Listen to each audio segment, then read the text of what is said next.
Hi everybody, and thank you for joining me today. So, working on the Mask of Truth today, right at the center point pretty much of this last pass. Yeah, the center point is like right there, so yeah, we are closing in on a finish. Over 80% done. We should pass 81% in this session, I think, for sure. So, yeah, it's exciting watching it all come together. Swapped over from working on Firefly for a few days, so now these squares seem really big because the Firefly's on 18 count, so yeah. Okay, quite a few threads of this parked. I've got one down here, I've got one down here. Let's see how long it is. Not very. Okay, and I've got one over here, so this one, yeah, I'm going to carry it down. So I checked this one parked here to see if it would be enough to carry on for the next sort of run there, but it wouldn't. It's only really long enough for a stitch or two. So this one is longer. So this one I'm going to carry on.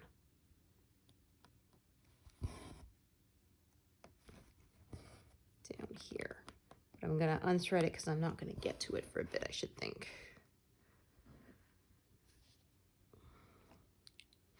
So yeah, we went to go see the new Super Mario Brothers movie. If you are a gaming fan at all, or even if you're not, I recommend it. It was lots of fun.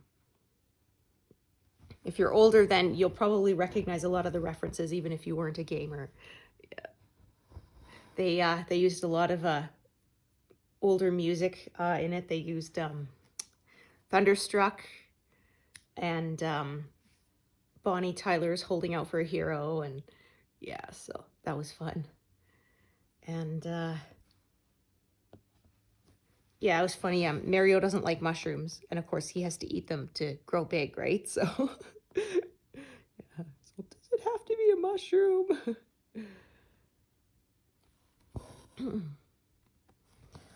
Yeah, it was lots of fun. They had all sorts of, and I said it's one of those movies you're gonna have to watch more than once to catch all the references. Yeah, we caught some of them, but there was one, apparently, I didn't see it myself. I read it on the trivia section of IMDb that at one point there is a restaurant in the background that's French, and it translates to duck hunt in French. So it's like, oh yeah.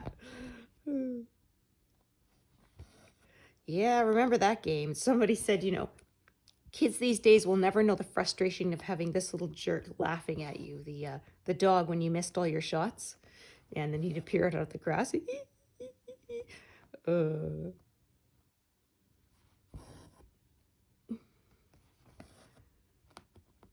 Yeah, I won't give away spoilers, but they had lots of fun stuff. Donkey Kong in there, throwing the barrels, and they had references to Mario Kart, and yeah, it was lots of fun.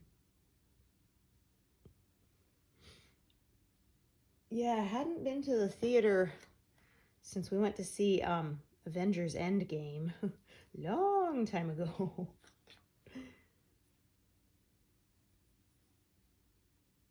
Yeah, we were surprised because the app said we got the last 4 tickets, and we showed up early.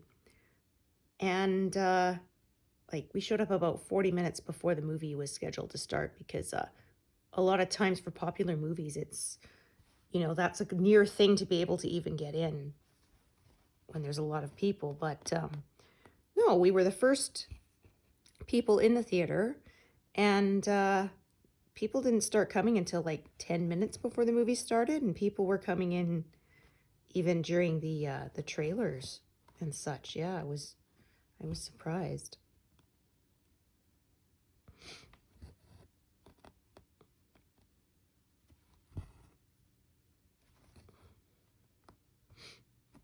Yeah, it was funny. There was a little kiddo next to me. He's maybe 4 or 5, and oh no, Bowser's coming and stuff. He would be yelling at the screen. Yeah, and Jack Black as the voice of Bowser. That's perfect. Yeah, like there's one where it shows him playing the piano, and it says Ludwig von Koopa on it. Yeah, because he's king of the Koopas. Yeah. Or they had references to Luigi's Mansion. Because yeah, there's a part where Luigi's like looking around with his flashlight. Oh, Mario, you know, and yeah, it was perfect. So much fun. So yeah, I recommend it. It was a fun movie. Come on. Are you gonna force me to trim? Or are you gonna work? Ha! Gotcha. Third time was the charm, I guess.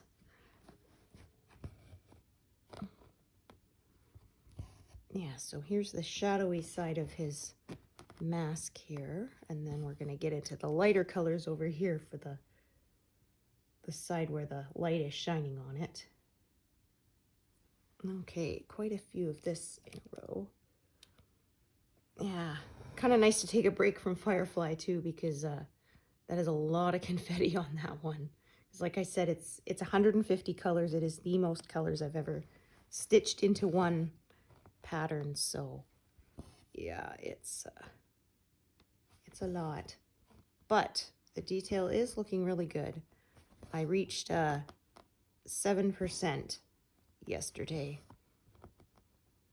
So I may get a bit past my monthly goal because I might work on it for a few more days this month. And I'm trying to do 1% per month. But I mean, hey, if I get more than 1%, that'd be nice.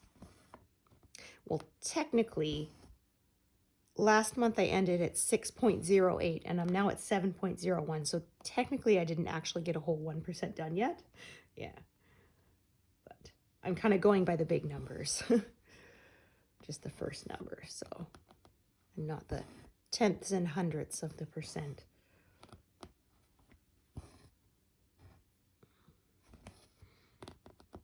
Yeah, so I'm thinking we'll hit 85% on this project by the end of this month. Maybe even 90, we'll see. But I think 85 is definitely going to happen. And then we will finish next month. That went by really fast, yeah. And then it will be on to the Peacocks, Marvelous Garden. So that will be a longer project because that one's like 306 something thousand. Yeah, 306,000 and change. So I believe last time I checked. So yeah, that'll be a bigger one than the Soulful Mediterranean, which took me like, I think it was 1 year and 9 months or something. Yeah, so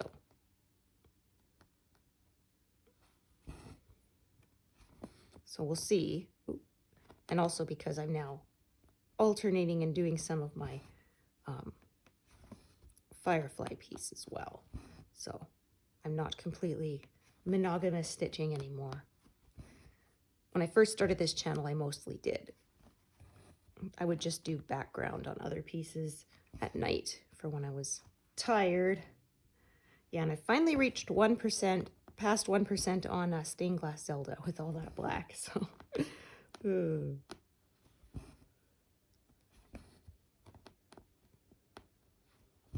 Yeah, that's the one I'm using with my Morgan lap stand, and I'm quite enjoying that.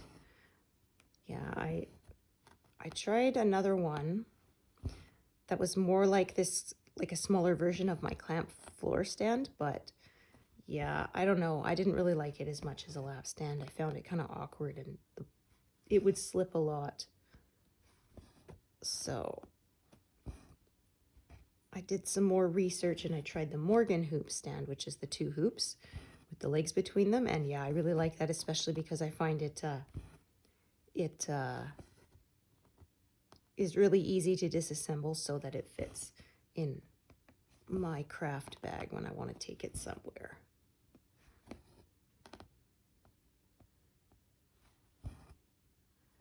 Okay, so I did that as well.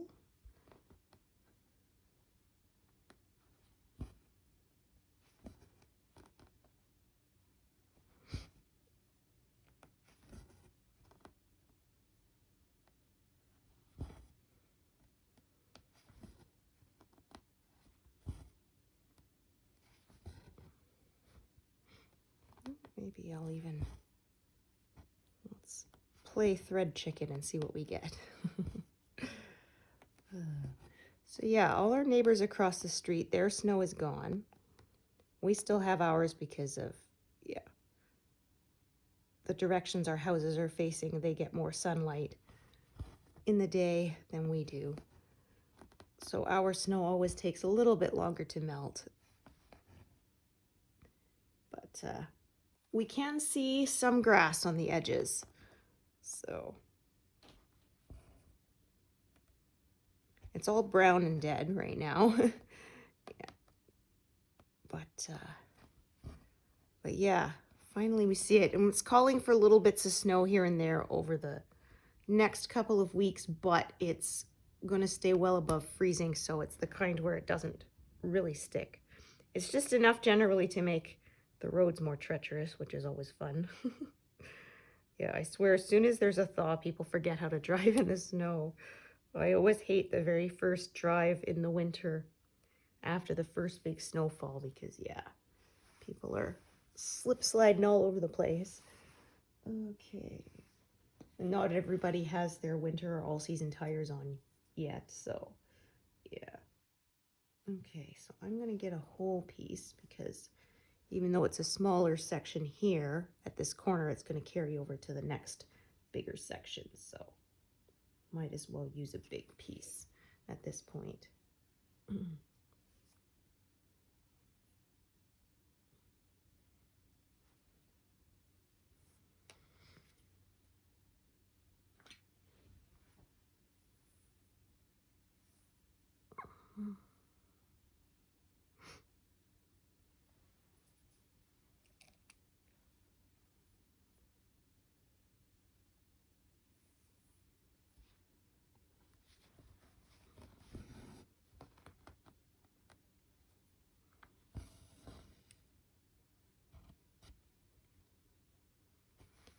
I'm hoping that this lighting is good enough. It's kind of a gloomy day, so I made sure to open my my curtains all the way to hopefully get decent light in here so that you can see the stitching, so fingers crossed.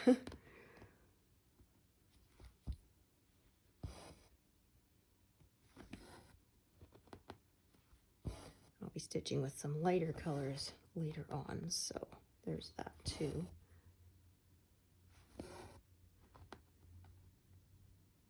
Okay, so that's those three, those two, and then I'm going to park.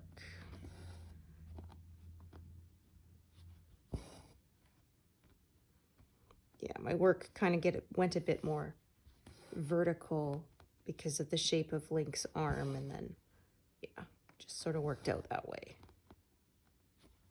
But yeah, then we're going to have here the Mask of Truth in his hand, holding it in front of his face there.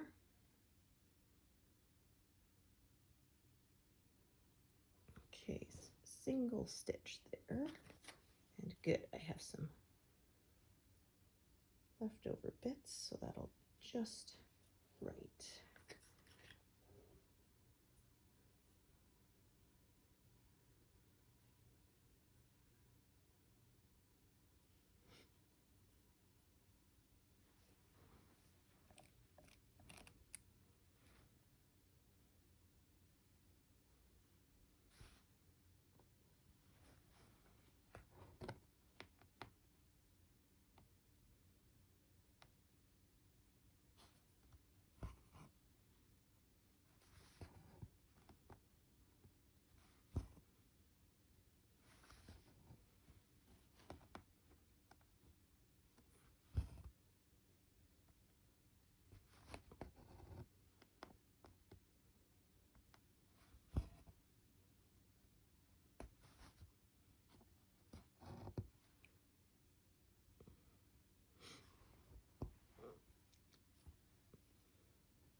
Okay, so I'm going to head up to the top a bit, work my way back down. Yeah, so work out in another wedge here, another diagonal, and then we'll see. Like I say, I just kind of follow the colors, so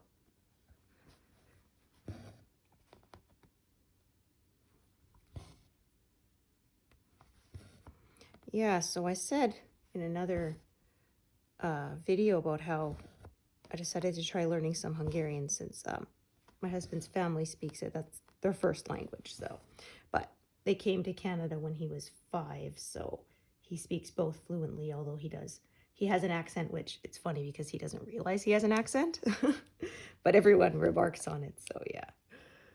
But anyway, so trying to learn that, and I tried using Duolingo, and it may be useful for if you're learning a language that's similar in structure to your own, like say French. If you're learning English, then French has a very similar, way of conjugating verbs and sentence structure or something. But Hungarian is considered a category 3 language, so they have 4. They have category 1s, which are very similar to English, easiest to learn, which is like generally, like I think I said, French, Spanish, Portuguese. And then they have category 2, which is a little harder. And then category 3, Hungarian is in 3. And the hardest are, like they said, Mandarin, Chinese, Cantonese, Japanese, Korean. So the Asian languages are hardest for people who speak English as a first language. So I'm not learning the very hardest, but it's second hardest. Because yeah, I kind of Googled and it was like in the top 10 on every list had different classifications on the most difficult languages to learn if you are English as your first language. But yeah, Hungarian was like always in one of the top 10s. I was like, oh, great. I kind of joked to my husband. I said, it's too bad you guys aren't French, because at least I have some familiarity with that from having studied it in school, for 6 years. I don't speak it great, but yeah. There's a lot of times I'm trying to think of how to say something. It's like, well, I know how to say it in French, or at least get the idea across, even if my grammar might not be exactly perfect. But yeah, in Hungarian, I'm still a very, very beginner. So, but yeah, it's, well, my husband's aunt is coming over to visit, and she doesn't speak any English. And it was like, kind of thought about it, and it's like, geez, we've been married for over 20 years, and I don't really speak anything beyond, hi, bye, please, no thanks, thank you, yes, no, So, so I'm trying to learn it. And some days I don't feel bright enough, but they say that unless you have, there's very few people who can't learn at least some basics of another language. So, yeah. But yeah, the grammar and the sentence structure is extremely different from English. It's they call it a language isolate, which means it's not really very related to many other language. It developed isolated from other languages. So they said there's some similarities with they said Turkish and stuff, but yeah, it's kind of mostly on its own. So because yeah, they conjugate nouns. So they don't really use pronouns that much or gender that much, or even articles very often. But the endings of nouns change depending on how you're using them. So like they said, watch is ora. But if you're saying my watch, you don't have a word saying my, you say oram. And the M at the end is telling you that it's referring to my watch, and orod if I'm saying your watch, or, his watch. And so, yeah, that's definitely something to get used to, because I said in French, it was similar to English in that, yeah, you would have an article, saying mine or yours or theirs or his or whatever. And then the word watch would stay the same. So, yeah, it's definitely something new to get used to. But yeah, I was trying to learn with Duolingo, and like I said, if it's for a language that's very similar, it might be helpful, but for one that's very different, and especially for the way I learn, it was not helping me, because it was relying just on basically you memorize what mistake you got last time. You don't know why it was a mistake, but and you have to try to remember it for the next time, which I'm not good at, And And then, oops, there were 2 separate times where it marked me as incorrect and I was correct. And I even checked with my husband and he said, yeah, that's not how you would say it, or that's the wrong answer. And I'm like, okay, well, I'm going to defer to the guy who's been speaking the language his whole life, you know? So, or like if there's more than one answer and it would only let you pick one of them and it didn't like tell you it wants the formal versus the informal or whatever. So yeah, I wasn't happy because I was right and you're still telling me I'm wrong. So like I was trying to use it sort of as a backup to my other learning, sort of a way to give myself a quiz, you know, every day. But I'm like, yeah, if it's going to tell me the wrong thing, that's not helpful. So I deleted it. Yeah. So I have one that's called Close Master, which is CLOZE.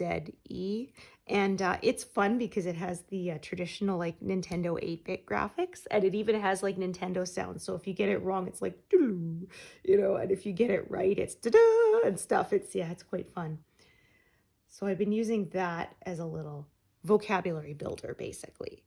It's not really going to help you learn grammar or any of that, but and then I signed up for Hungarian Pod 101, which is on the Innovative Language Learning website. They have many different languages. And yeah, I had the free trial. And yeah, my husband was like, okay, yeah, these guys are correct. And they actually tell you that, okay, this is the basic noun.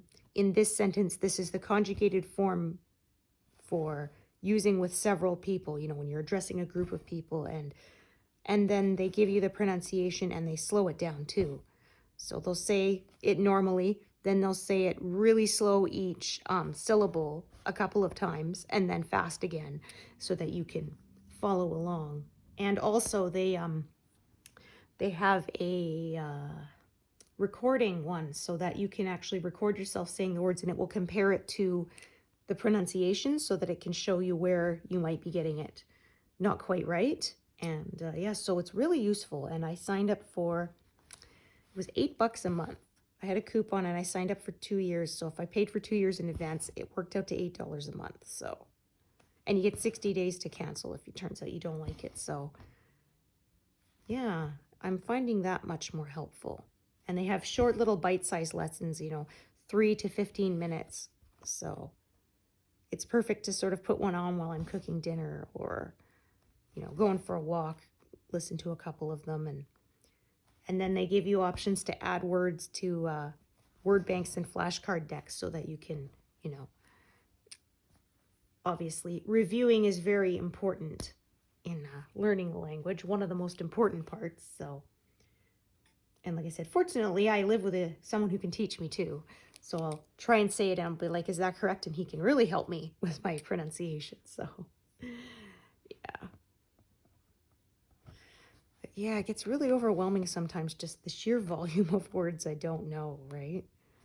Supposedly they say that if you study for an hour a day, you can reach somewhat conversational fluency in about less than a year. So you won't be fluent, but enough that you could hold a basic conversation with a native speaker. So we'll see. It's one of those I figured, you know, the time is going to pass anyway. I might as well try and learn. So I'll try it for the couple of years and see how it goes. And they have levels all the way from like 1, which is absolute beginner, which is you don't really know any or you maybe know a word or two, all the way up to level 5, which is being basically fluent. So yeah, it's been helpful. So oops. Yeah, and I said I was happy to see that the way they form numbers is very similar to English, because that was one that was really tough for me in French. Yeah. I think there was one that joked about, you know, the 99 problems, and they had, you know, I have 4 20s, 10 and 9 problems, and how my language counts is one of them, because yeah. Yeah, French numbers were fine up until about, what is it, like 50? And then after that it gets to be much more difficult. But yeah, with Hungarian is pretty simple. It's very similar to English. you have 1 to 10, and then basically, 11, 12, 13, and then 20 is, the word for 20 is very close to the word for 2, and then you just add the second digit on. So yeah, I'm still trying to work to memorize those, but at least the process of how you form the numbers is, finally I found something similar to English in the language. So yeah. Okay, so 3685.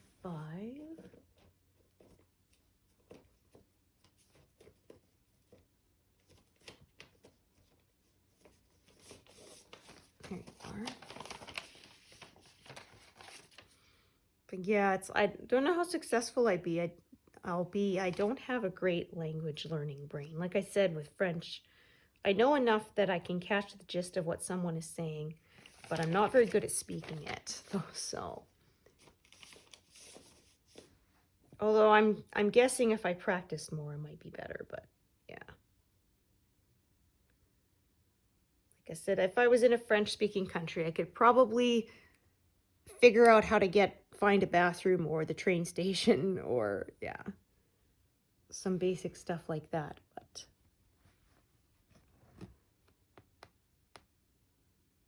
yeah, it was funny because my sister was she had a vendor's table. She likes to go to music festivals, the outdoor kind, because she sells handmade incense. And she went to one, and there was quite a lot of French speakers there. And, so some guy came up and he says, "Parlez-vous français? Do you speak French?" And she says, "Un petit peu," a little bit. And so he just starts talking, and she's just totally lost. And she finally says, "Un très petit peu," like a very little bit.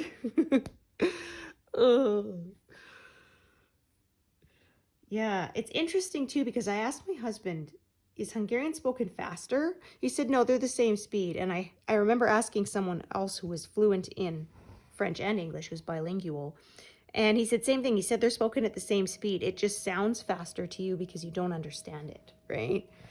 You get very lost very quickly. So, and it did teach me how to say slowly, please, but I've forgotten. I have to review that again.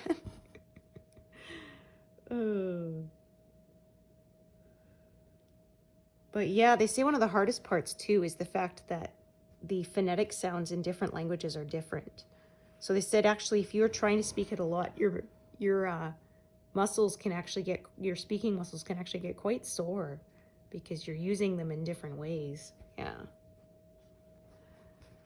Because yeah, I'll often see the word written down, and how it's pronounced is very different from how I thought it was, because of course my brain is still sort of kind of thinking how you would say it with English phonetic sounds, and it's not. So yeah. And then they have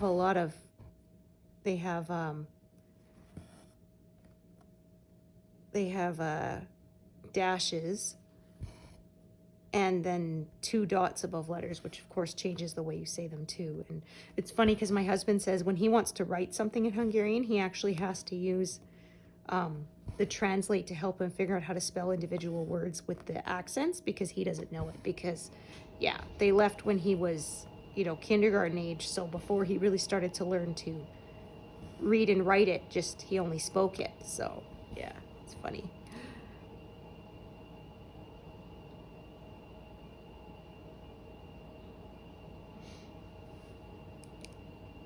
Yeah, and I did download Google Translate on my phone, and it's not perfect, but it does help at least to figure out individual words. Although my husband has to help me with the conjugation still sometimes, so yeah. We'll see. I'll try and stick with it, and we'll try. So.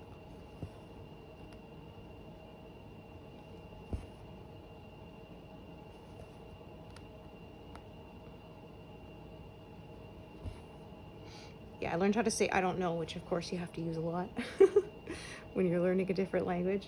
I don't know or I don't understand, right?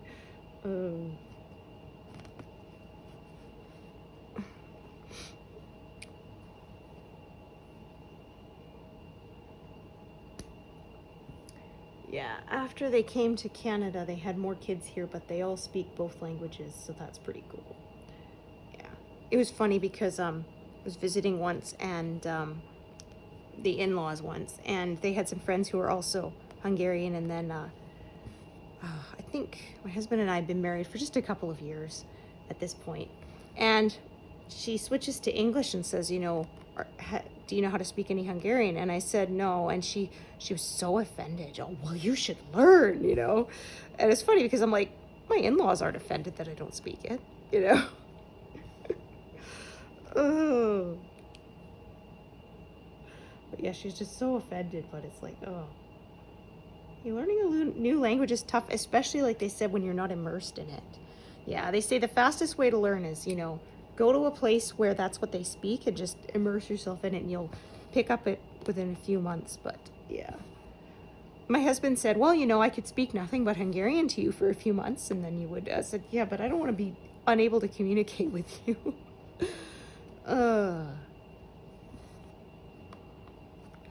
Yeah. Maybe when I learn some more, we can start trying to have some more conversations in it, but yeah.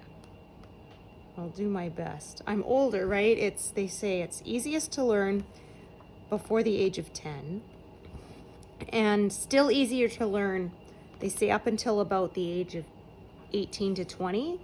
After that, it gets significantly harder to learn. It still can be done, but it's tougher.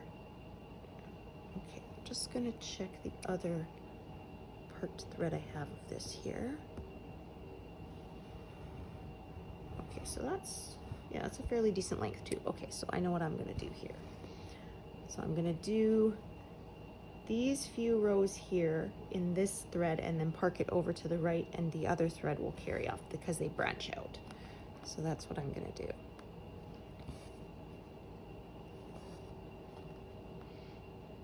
It's interesting though, because like my husband said, the formal and the informal can be quite different.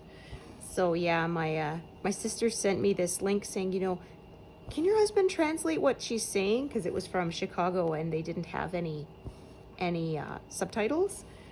And yeah, it took him a bit because he said, oh, she's speaking the very formal one, so it'll take me a while to learn it. Especially because he said, like, they speak mostly informal, and also they've been in Canada for, decades. So they have like almost like a Canadian slang version of it. Yeah.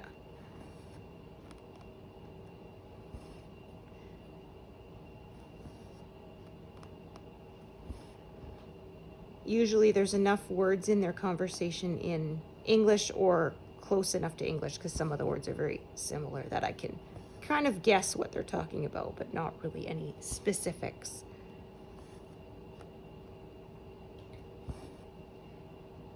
Yeah, because I was trying to learn colors the other day, and some of them are very different. And then they had beige, which is just beige, right? So I'm like, oh, well, that's easy to remember. It's basically just beige with a Hungarian accent.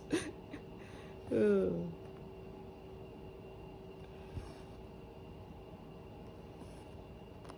And some of them I have tricks to remember, like lila is purple. Well, lila, lilac, right?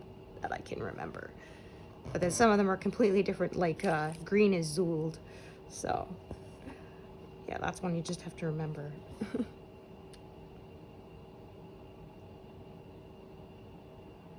So I haven't been studying for an hour a day. It's been more like 30 to 45 minutes. Yeah. So it'll probably take me a bit longer, but I figure any revision is good, right? Yeah. Yeah, I kind of find if I try to go too long, then my brain just starts to feel like it's turning to mush. Yeah. And then at that point, I don't think I'm taking really anything else in. So.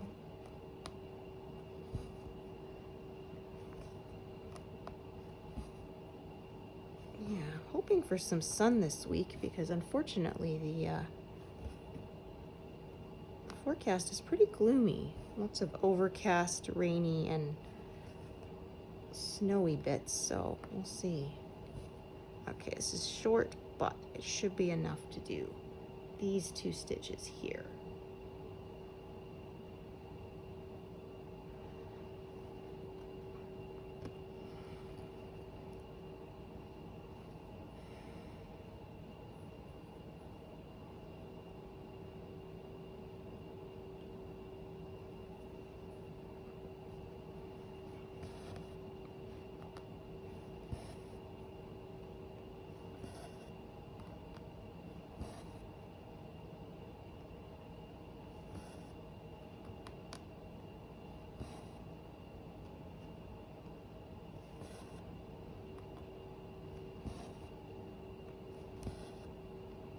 Yeah, so I don't know if I'll ever get to the point where I'll be considered actually bilingual, but I do want to try and be able to speak some.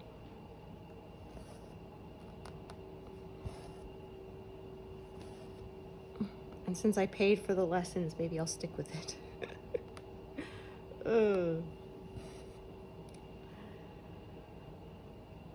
Okay, so fill in some more up here. So yeah, we'll go to the edge of this diagonal, and then I'm going to start working my way downwards. Yeah, so you can see there's lighter colors starting to come in here, getting on the lit side of the,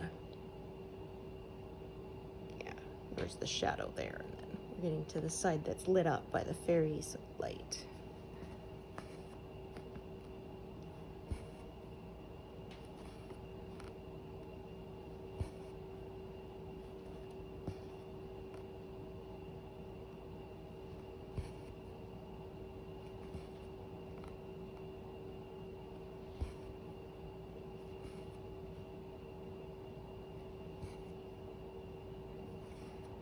Yeah, I don't think we have any more of Zora Link to do further over to the right. I think he's kind of hidden behind. So either that or it's pretty close to being completed. And then, yeah, the last one is the Deku Link, so. And then we will be done. Yeah, this project just flew on by.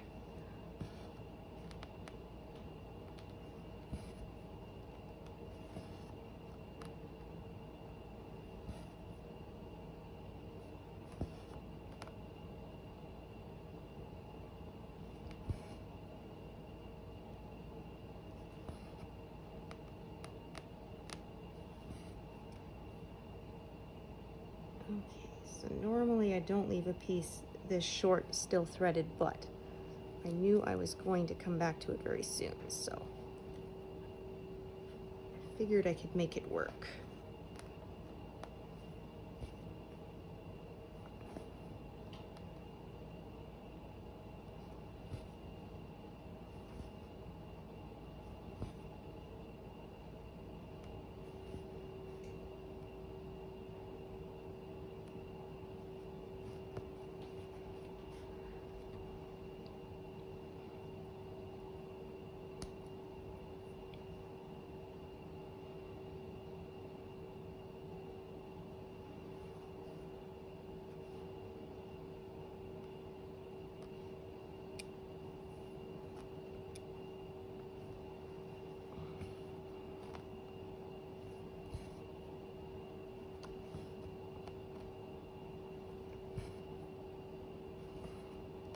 Yeah, so seeing the Hungarian Pod 101 that I'm using, they had 3 levels, which there's the basic, and then premium, which is what I got. So you get access to all the videos and all of the resources. And then the premium plus or whatever is you actually get a one-on-one online tutor. But I'm like, well, I don't need that. I'm living with one. So. Okay.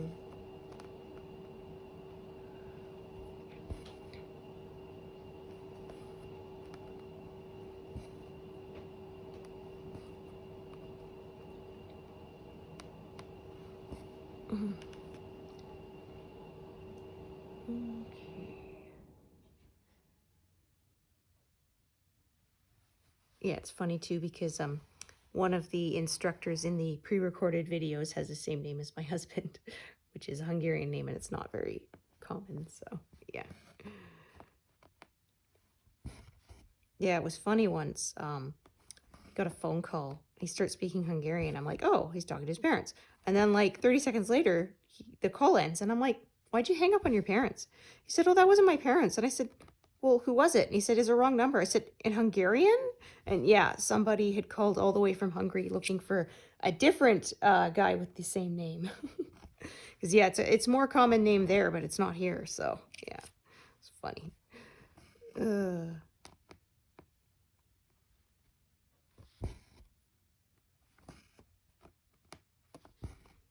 Yeah, and it's funny because there's a new guy they hired at my husband's work who's his dad's Hungarian, so yeah, he knows a few words, not a lot, but you know, enough that he could say how are you, you know, hi, how are you in Hungarian. So yeah.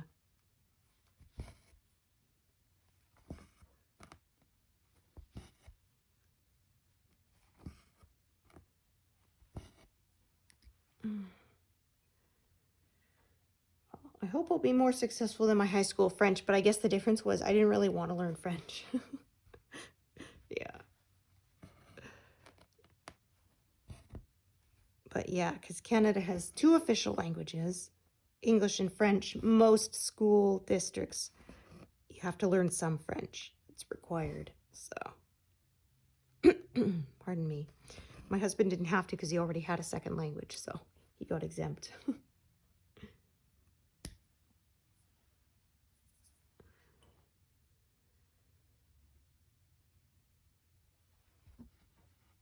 Yeah, it's funny though. You have to be careful not to assume that people can't speak your language. My husband said when he and his brother, his next oldest brother, were teenagers, they were at the whole family was like at an amusement park, and they were waiting in line for a ride, and they were speaking Hungarian to each other, and these older people were kind of looking at them, you know, and they're saying to each other in Hungarian, you know, what are these old farts staring at, you know?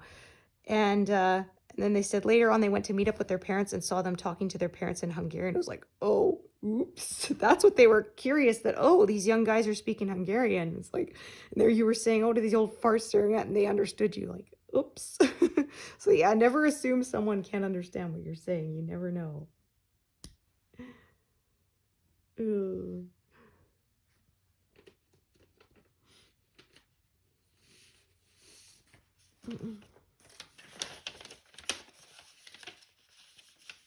Yeah, and I swear these days the world's getting smaller, right? Oh, so.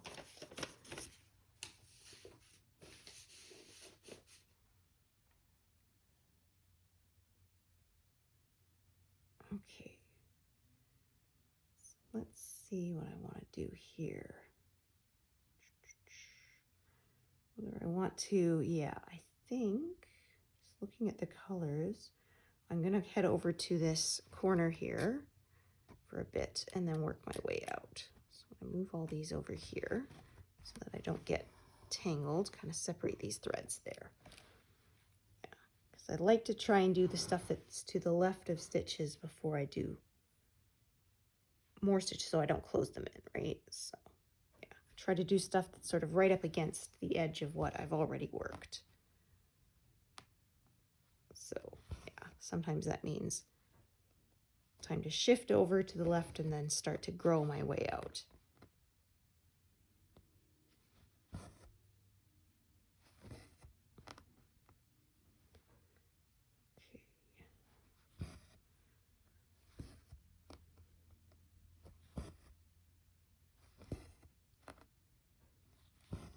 Well, they say too, learning another language is good for your brain. Yeah, apparently they said that people who are not monolingual, which is just one, tend to develop dementia less, or when they do, it's several years later. So yeah, it was kind of interesting. There's evidence there that it keeps your brain sharp. So yeah, there's that too.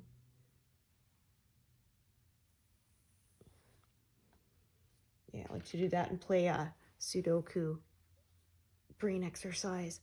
Yeah, I was playing it online and I was finding the hardest level too easy. So I downloaded an app, and yeah, that one with the extreme for the hardest level, it is hard. Yeah. I find I often play it on the second to hardest level because the hardest level is really tough. And yeah, I can tell you it definitely takes a lot of brain power because I cannot try to solve one of the harder ones later at night. Brain just will not compute.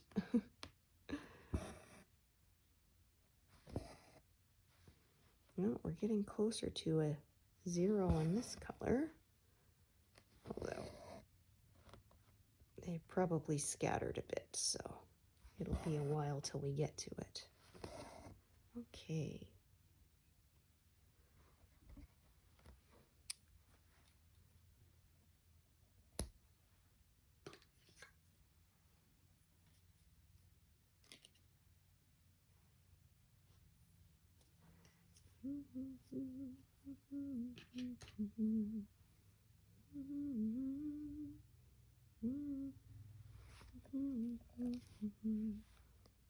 Remember this one in the corner? Yeah, that's short. Okay, so it'll be enough for probably the one stitch that it's parked in. So that'll work out just fine. If it was longer, I'd have sort of more threads parked than I actually need. So.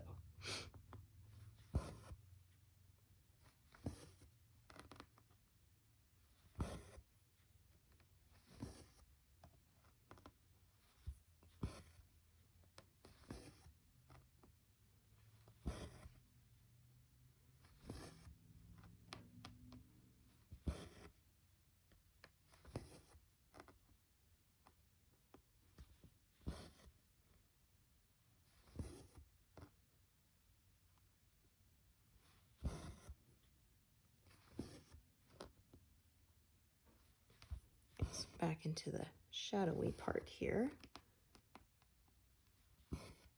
So darker colors.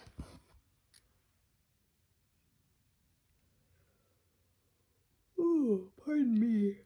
Oh my gosh. Okay.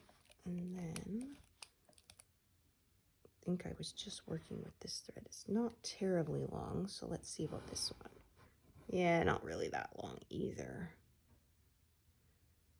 Probably have to add a new thread for this color. Yeah, I'm thinking.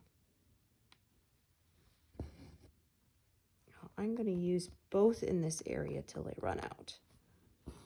So rather than tying it off, it's close enough that, yeah, I will carry it there.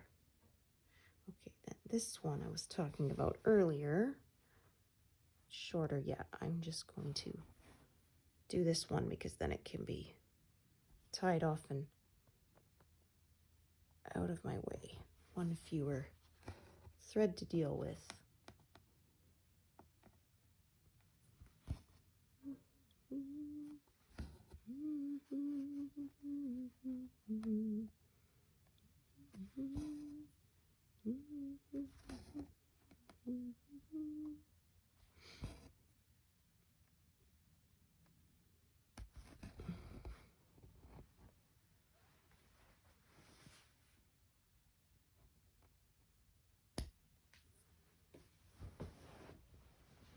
Oh, yeah, my couch is really getting saggy where I sit.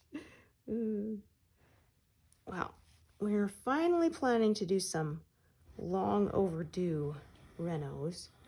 So yeah, we're gonna replace the carpet in the bedrooms and the hallway, because yeah, it at one point it has a big hole in one spot because it got a loose thread and the vacuum cleaner caught it and yeah, ripped like a run in a stocking. So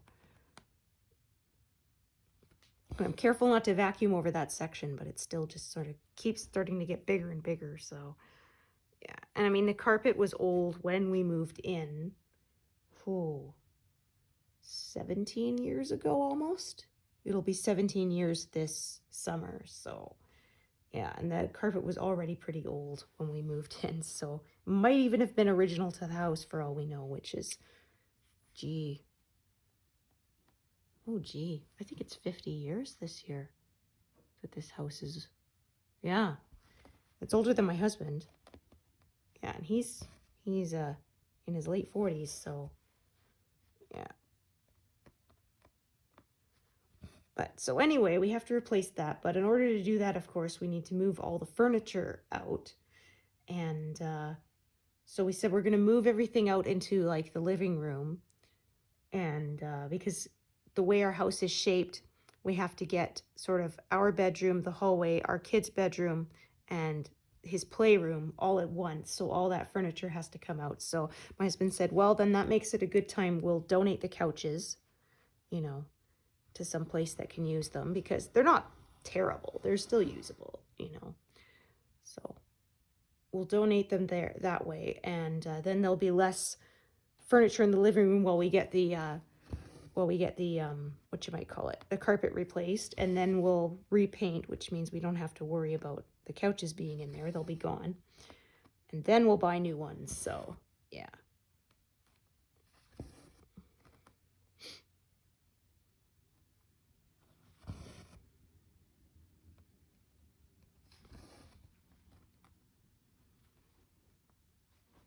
Yeah, it's just one of those things that you need to do, but just haven't got around to. Like, the house needed painting before we moved in, but you know, just never got around to it. Plus, when we moved in, I was pregnant at the time, so wouldn't want to be breathing in paint fumes, especially because I was in my first trimester, and you know, everything made you sick. So, yeah.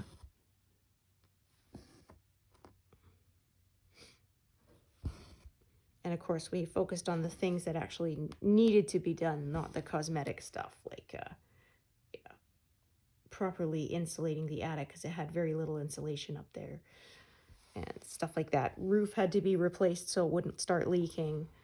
Yeah, that kind of thing. So those, of course, were the priority for making it look nice. So yeah, I said I don't like when I have to wash my walls, not really because of the work involved, but because I can see how badly we need to repaint. Yeah.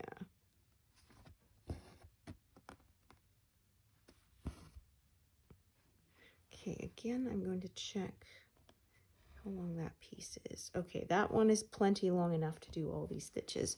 So I'm going to tie off this shorter one at this point, and I will save the leftover bits for single scattered stitches in later parts of the pattern.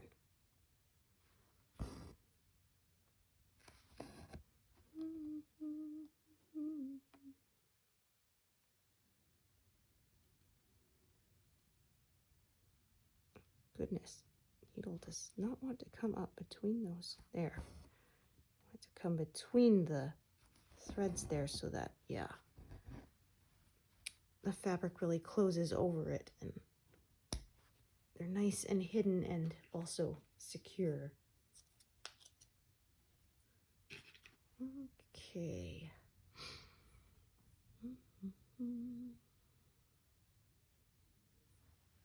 All right, this is the longer one I attached earlier. Yes, so that I could carry it over to the next area.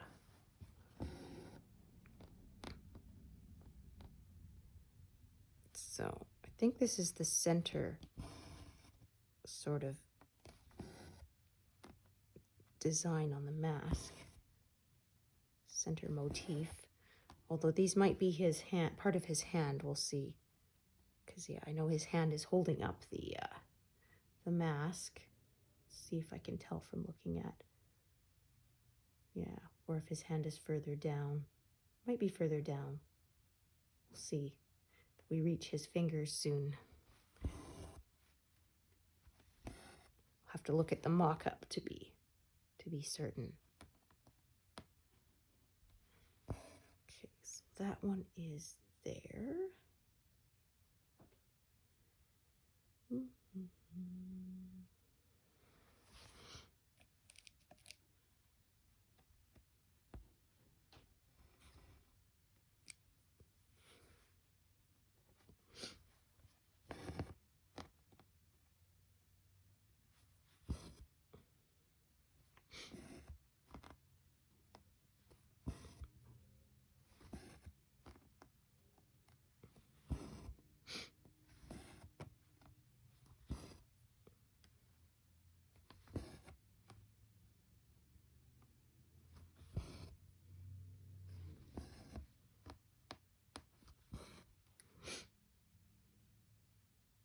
Oops, here, accidentally was highlighting already finished stitches in case I needed to frog them, but that's not what I was trying to do.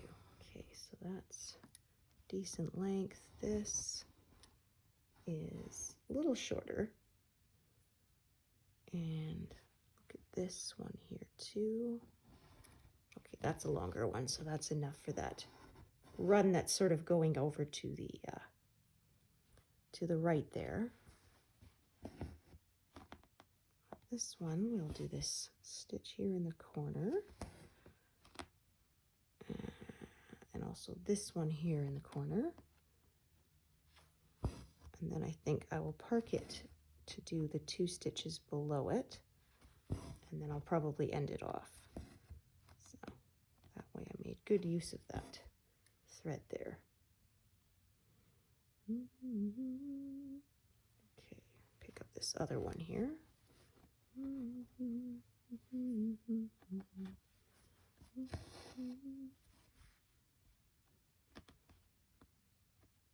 Yeah, trying to bunch up other thread there.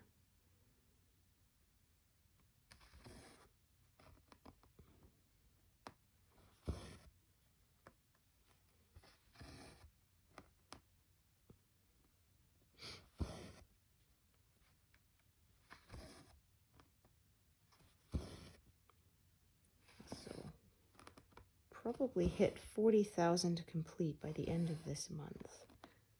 That will leave me only 8,000 left to do, which is definitely doable in less than a month. Yeah, I get sort of 10 to 15,000 stitches done per month. It depends, of course, how much time I get to stitch and which projects I work on, but yeah. And of course, how much confetti there is, because of course that slows you down.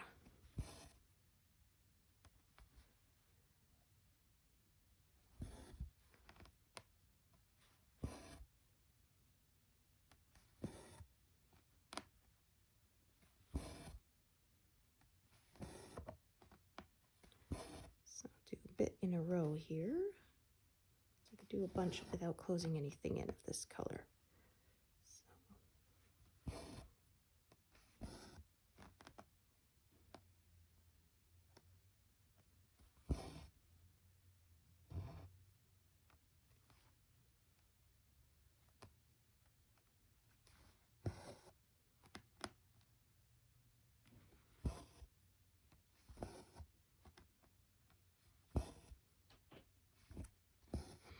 Yeah, so I'm still working through my first pass on Firefly, and I'll have 11 more to go.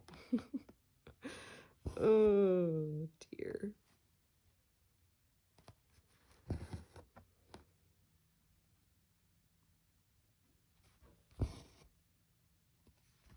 Although the very last pass will be about 50. So I started, the first pass is 70 rows. The next, after that, I'm going to probably do 80 per pass, and then the very last pass will only be about 50. So we'll see. I'm saying 80, but who knows? Maybe I'll fit more than 80 comfortably in the, because that's 18 count. This is 14, and I fit 60 rows, sometimes 70. Because my last pass I did 70. And then, yeah, this last one is like 62, so.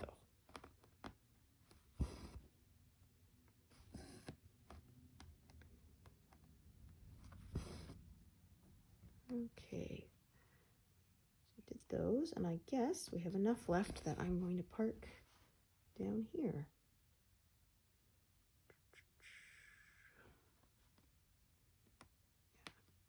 Right there, and I'm gonna just unthread that because I won't be getting to that for a while, I shouldn't think.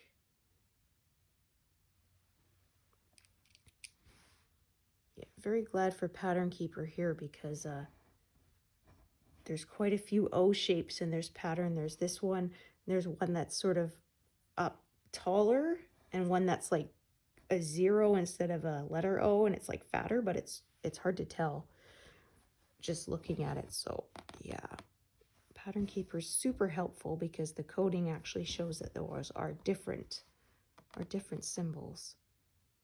Okay, so I'm going to tack this here with 1 pin stitch because it's a fairly long carry over to these 2 stitches here, but then that way might as well use it up. Okay, let's see. Yeah, the colors are kind of going this way, so that's sort of affecting how I stitch. I think this might be part of his hand here. I'm not sure. I'll have to look at the mock-up to be certain. Let's take a look. Okay, just gonna make sure I mark that. So then let's take a look at the mock-up. No, I think his hand is lower down. Yes, because the big eye in the center motif there. So yeah.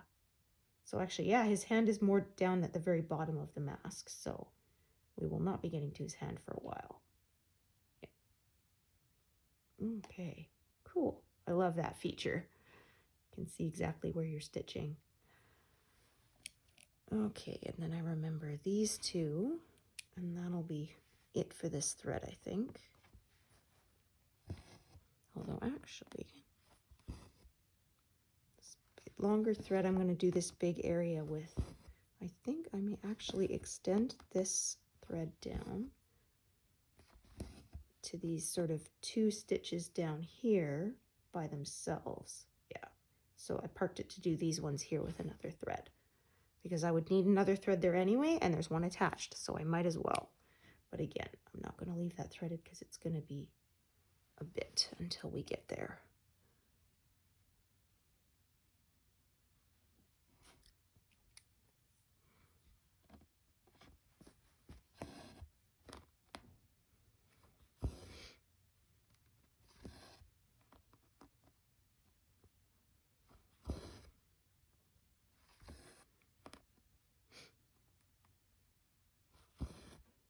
Yeah, I remember the gossip stones in the Ocarina of Time. You smack them with the megaton hammer and they bounce around like they're made out of rubber or something. And this is boing, boing. The time is, yeah, it gives you the time in the game. Because there's day and night in the game. Although when you're in towns, then time doesn't pass. But yeah, if you're out in the field, then the time passes. And you have different enemies at night versus the day.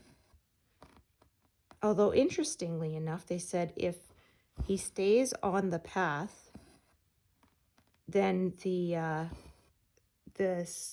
stall children, or whatever they're called, the skeleton guys, don't come out. It's when you wander off the beaten path. Or if you wear the bunny hood, they don't bother you. I don't know, maybe it means they think you're an animal. So that you're a part of the nature in the background there and they leave you alone. Who knows?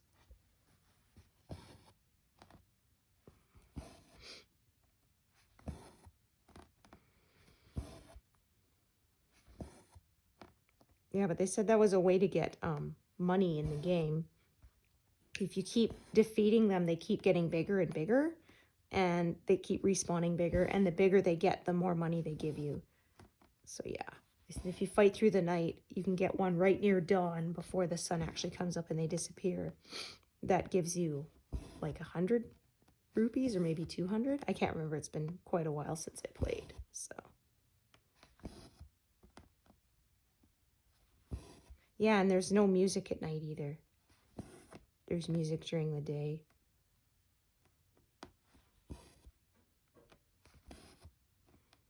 Yeah, after the sun comes up and the rooster crows, and the music starts. And then at night, a wolf howls when night falls. We always thought it's funny to listen to it when you're underwater, because it actually distorts the sound like it would if you really were underwater. Yeah, they put so much detail into the game. It's really quite amazing.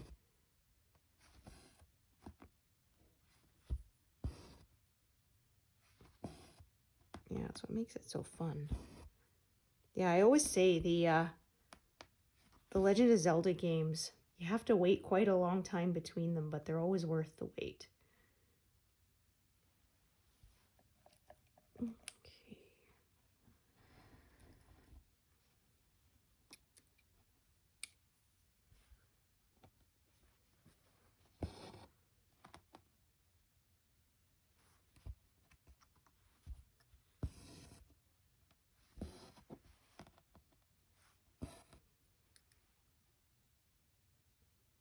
Okay, so I filled all of this in, just so I could go up here and do a bunch in order without closing anything in. That's why I went all the way over to the left there and spread out all the way here.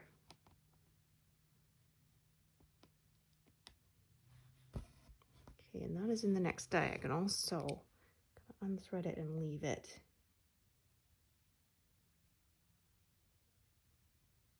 Oh, actually, let's do this color as well.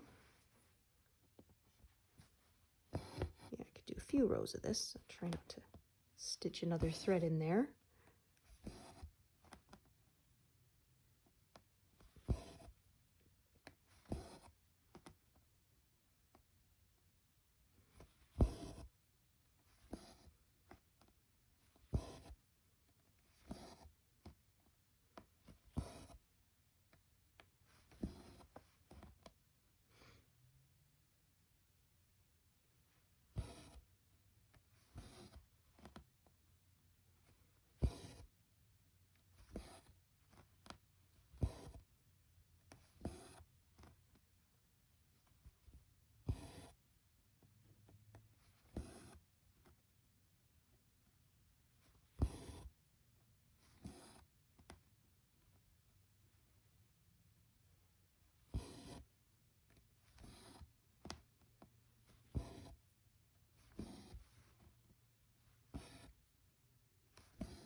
Okay, actually going to do one in that row below there so that I can do both of those clover stitches when I get to it before I park for the next diagonal. Because in order to do this whole row, I would have to close in this one stitch above it, so that's why I chose to split it up this way. Ouch! Ooh, poking myself. Owie. Oh. Let's make sure I'm not bleeding. Yeah, it did not feel good.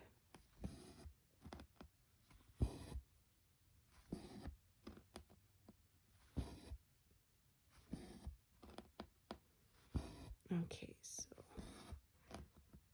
yeah, out of the diagonal. So put that there.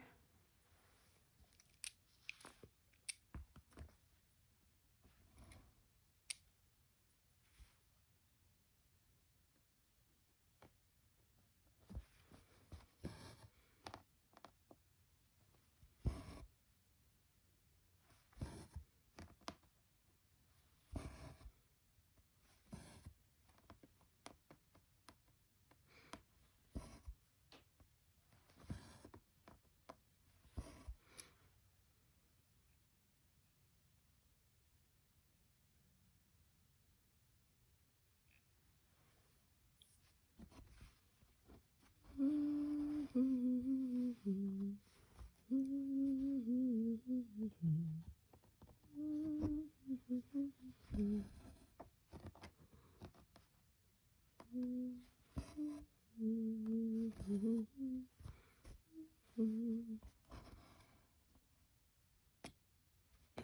piece was kind of twisty, so just untwisted a bit.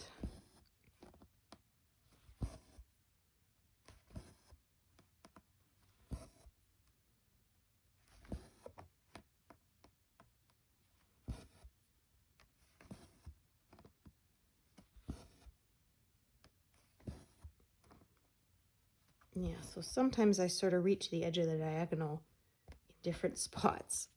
So this is sort of in the middle of it. I'm still going to fill in this, and then I'm going to fill in the stuff below, and then I'll start a new one.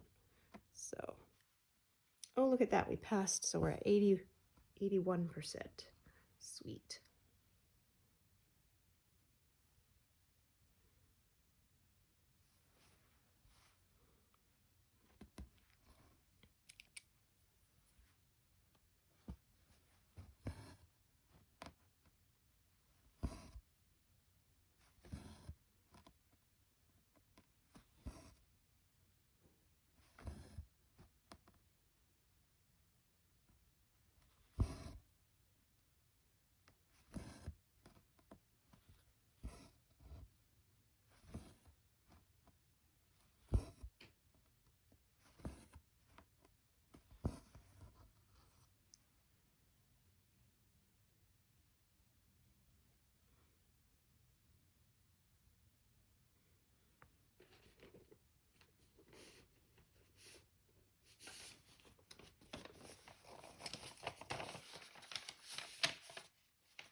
Okay, 38.26.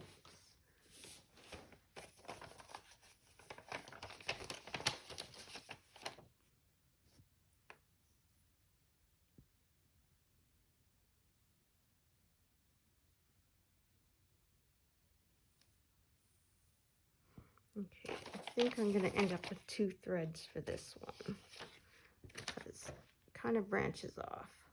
Yeah.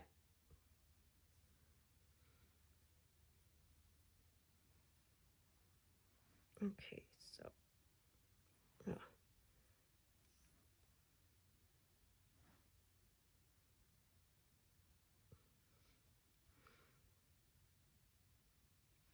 so I'm going to do one here.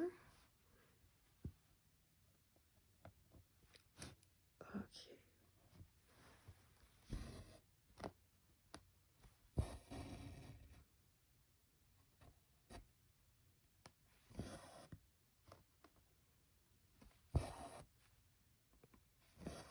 Okay, and then park that there, and then I'm going to do another one, yeah, at the bottom.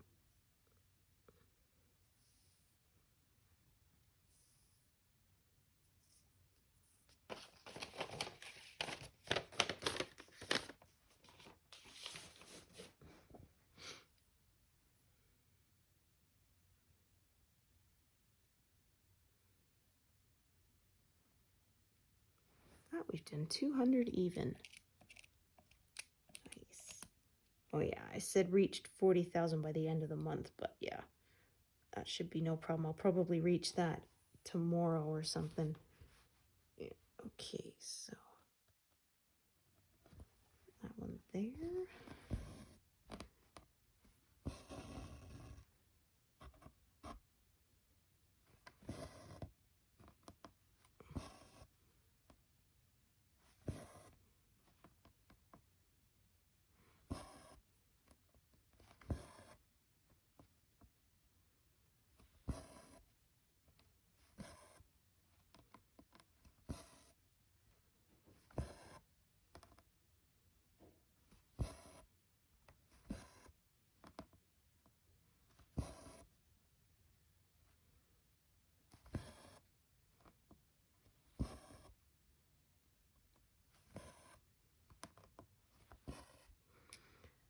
Those 3 and park.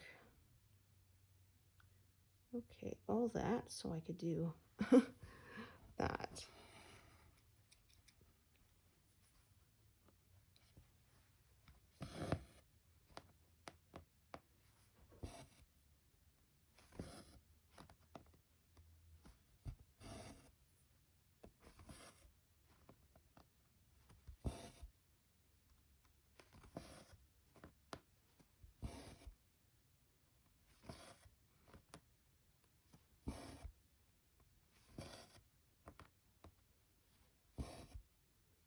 It's raining now.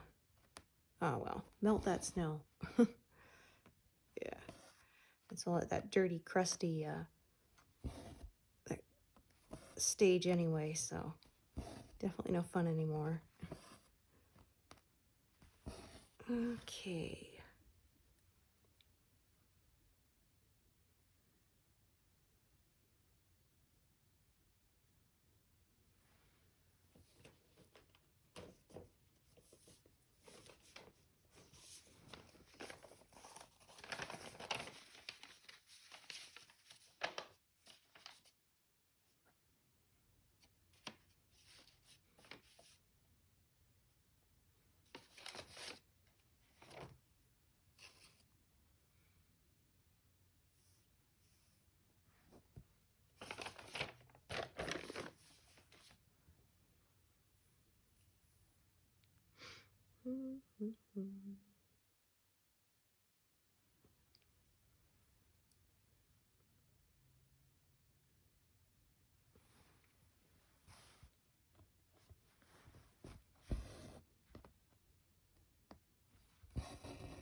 Another orange, I think. Yep. Figured it would be.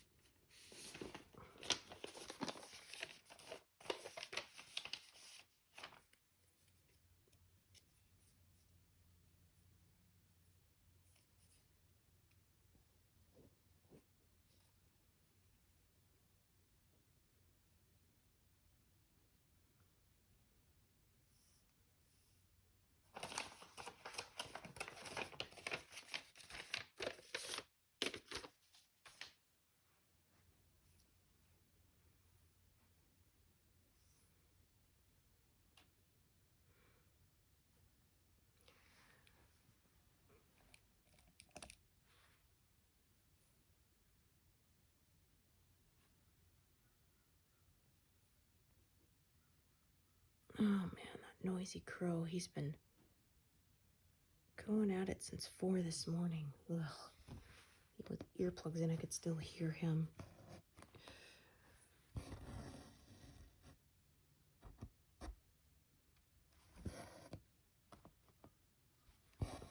Yeah, I wasn't exactly thrilled with him. Kept me awake.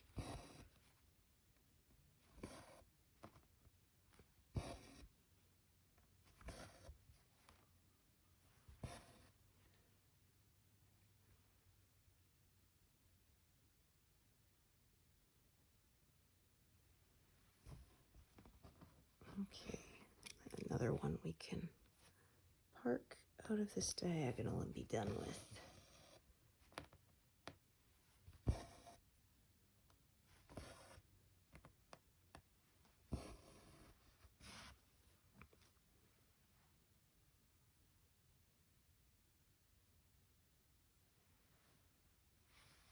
Okay, and I'm thinking, yeah, even though I haven't filled in all of this to the edge of the diagonal, I may just park and then put this aside, because otherwise I'll have to do a whole bunch more here before I can do these 2 stitches here, and I really don't feel like doing that right now. So I'm going to do all this bit here, and I'll probably do that X symbol too, and then I'm going to move back down the diagonal again over to the left and fill in from there.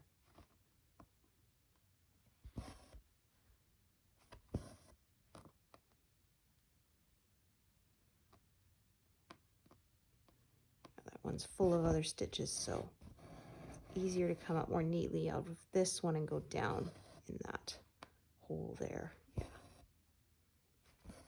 So like I say, my back won't be perfectly consistent, but that's okay. I don't mind. I think my backs are neat enough for my liking, so. Yeah,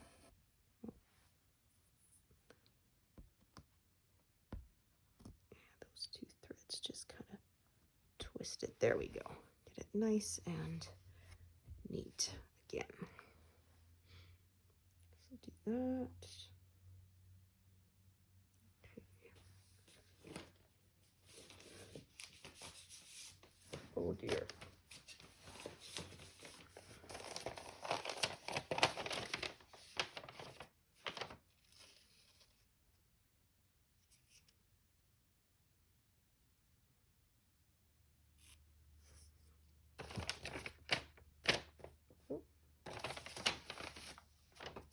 Darn it. Oh, there we go. I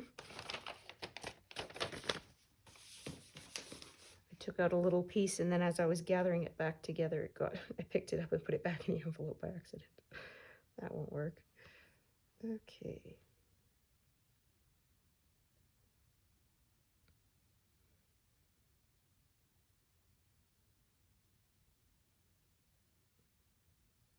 I hear sirens. Oh dear. Hopefully everyone will be okay.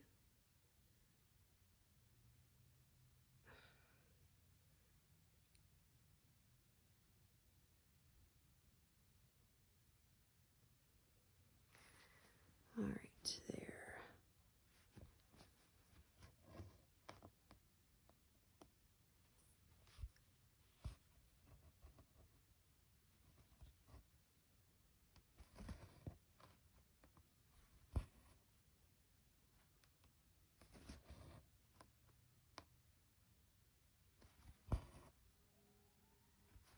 Oh, that sounds like a fire truck. Oh boy.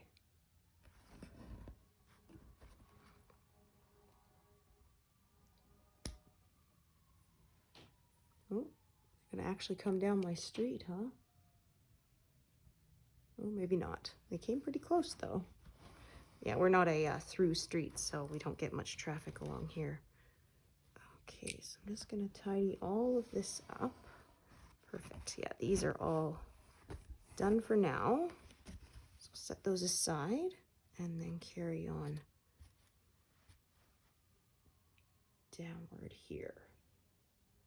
81.11. Okay.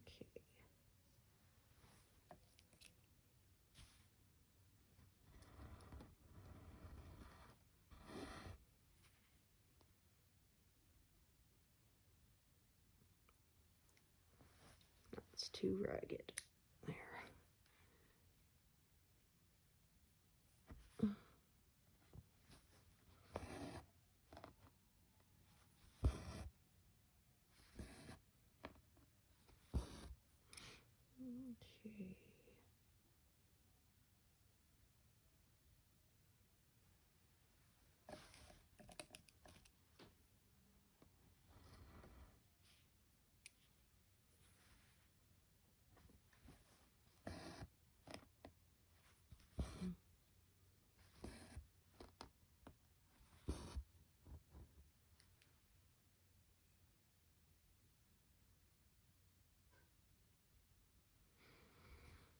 Okay.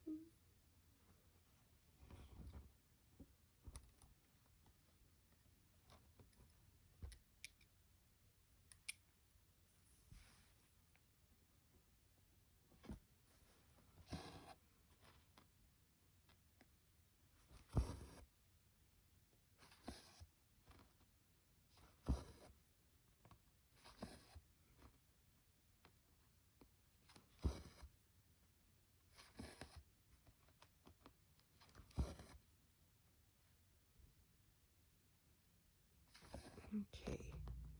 In this color, I'm going to park this in the left-hand side of this run. That just sort of makes more sense there, because the whole color keeps growing out towards the right there, so.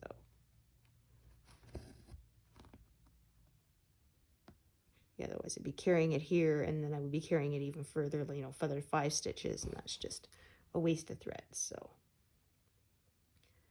I try not to do that.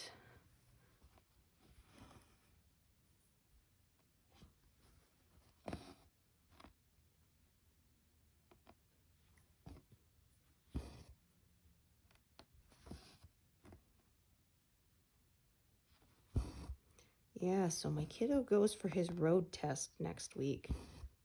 Like, oh, I cannot believe it. Oh my gosh.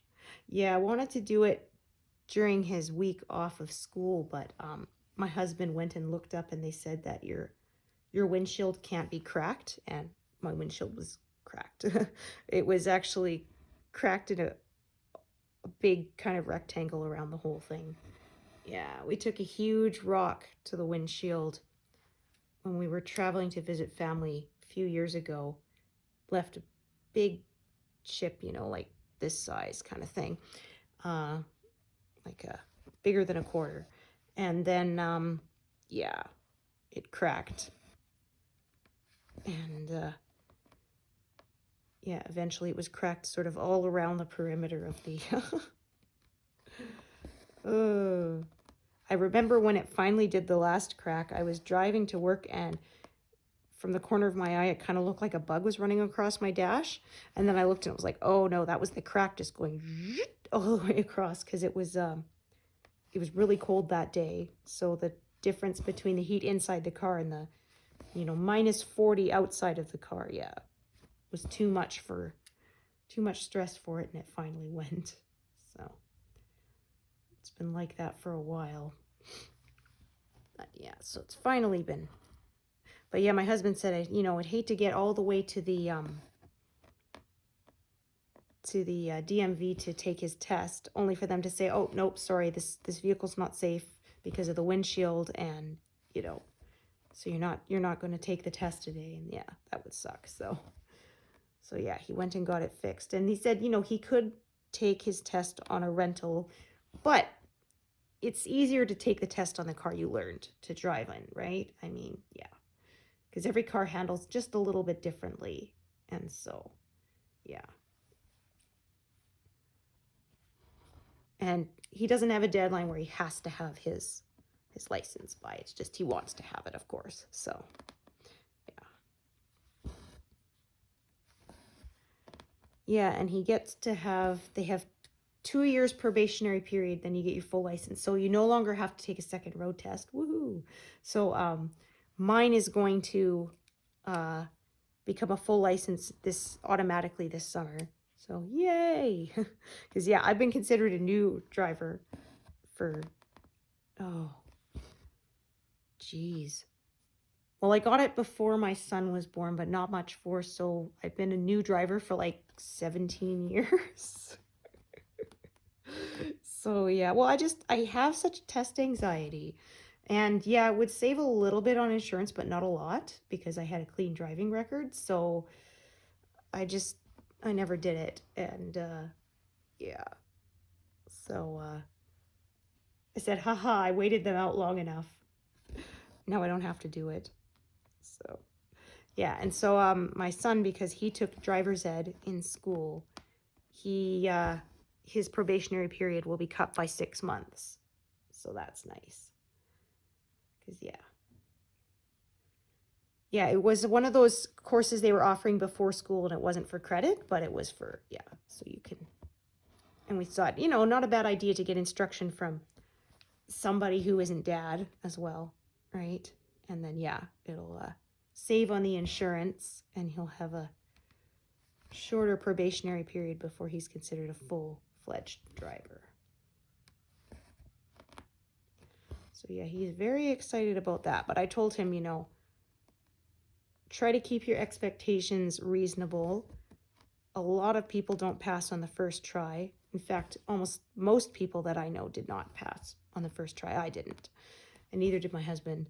And I said, there's even some, what do you call them? Test givers or whatever. But there's some of them who will not give somebody their license their first try just on principle. So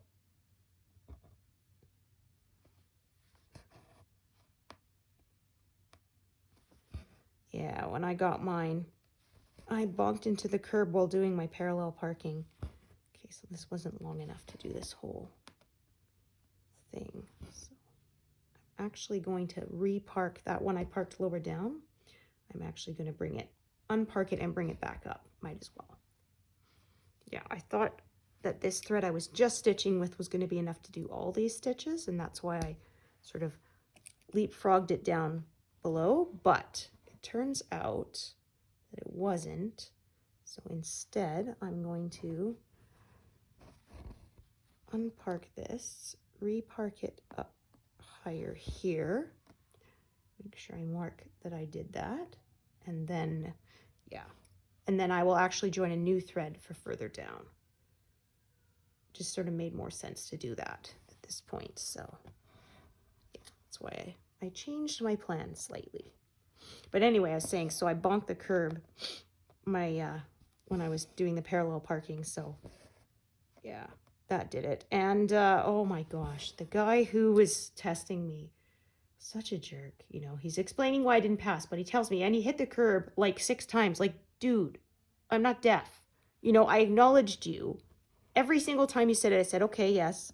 And now, okay, but you hit the curb. I said, yes. He says, yeah, okay, but, and then you hit the curb. I'm like, yes. Like, why are you still repeating yourself? I didn't ignore you. I acknowledged it. I don't know. It was just infuriating. I can't stand when people do that. Like, by the way, you screwed up. Oh, did I mention you screwed up? Oh, by the way, I should mention and rub it in your face again that you screwed up. And just one more time. Did you remember that you screwed up? Like, God, people, you've made your point. Drop it. Ugh. But I passed the second time, so it was all good. And you get 2 tries, I think, to do the parallel parking, and I did bonk the curb the first time, but I got it on my second try, so yeah. That guy who was testing me was much nicer, so I think that helped. The first guy, he was very stern, and yeah, he didn't say a word, so that makes you more nervous, right? When someone's just sitting there and writing down every time you do something wrong. Ugh. So yeah, I said I haven't parallel parked since the test. I will drive, you know, 3 or 4 blocks out of my way and walk rather than parallel park. I just hate doing it so much. And my car is too old to have one of those automatic where you push a button and it just, you know, does it for you. So, and I don't have a backup cam either because, again, it's an older vehicle. It's a 2009, so.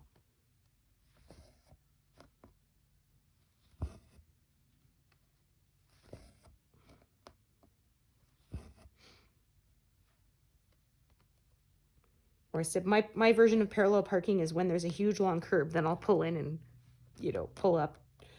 It's like 3 spaces worth to maneuver in, so that doesn't really count, I don't think. Yeah. 2, 3, 4, 5. All right, so we are almost done this diagonal, as you can see, and then, yeah, it will be time to head up to the top for the next one. I think that may be where I will end this session today. Fill this in a bit, and then I think that may be it.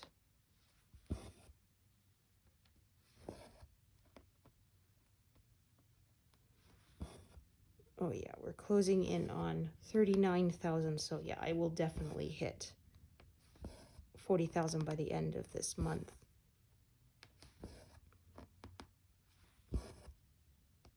Maybe even 45, who knows? But at any rate, we should finish next month for sure then. It will not leave us very much to do.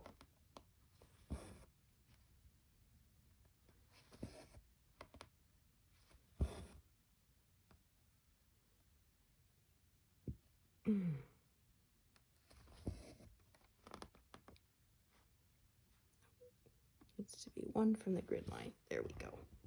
So yeah, I've had people asking, you know, is gridding necessary when you're not cross-country stitching? But yeah, that prevented me from parking that incorrectly, and I didn't have to count very much. I only had to count 1 from the grid line instead of having to count, you know, 7 from where I was stitching. So yes, I definitely find gridding worth it. Some people don't, and you know, that's totally fine too. But yeah, I would not want to stitch without a grid.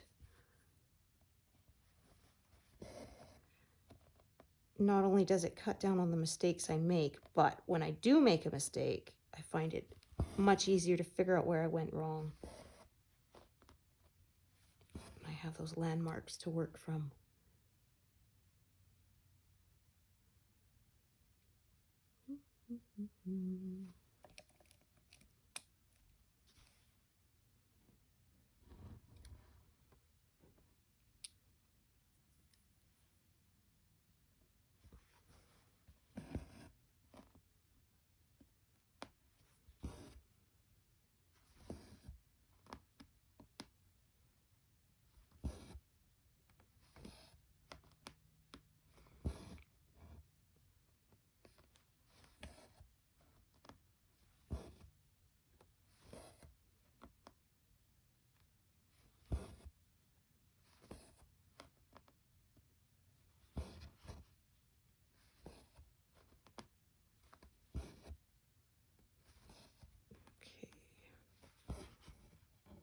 out of the diagonal. Let's see if this one is still threaded or not.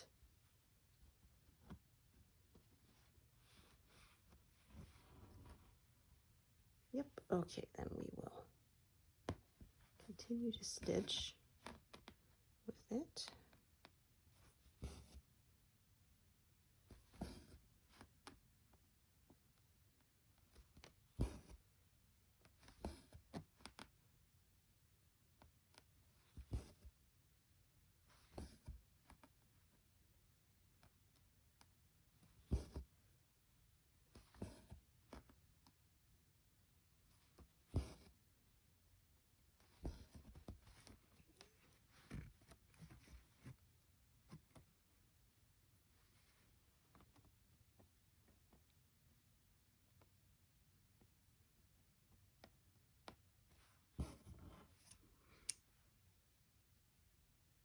Okay, so anything here that's still threaded? Nope, it's not perfect. So we will set those aside. Okay, 3371.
Big block here, but because of the way it's shaped, I have to change colors a few times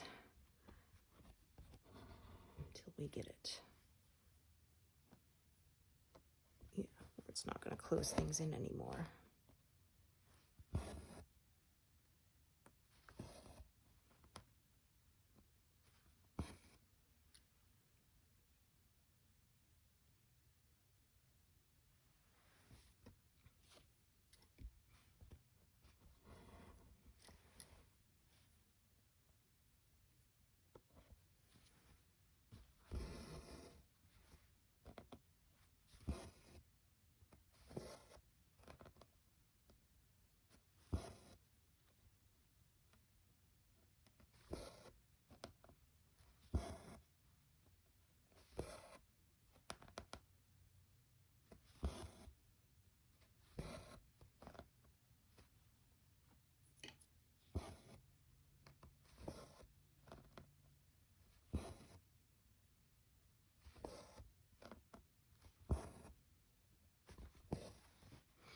Yeah,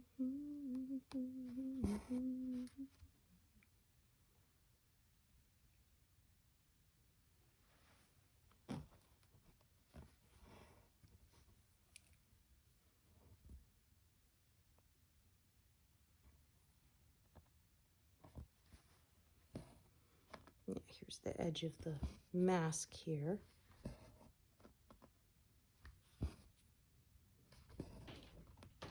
My goodness. Wind is picking up there. All that popping was my house shifting from the wind hitting it. Okay.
Yeah, look at that.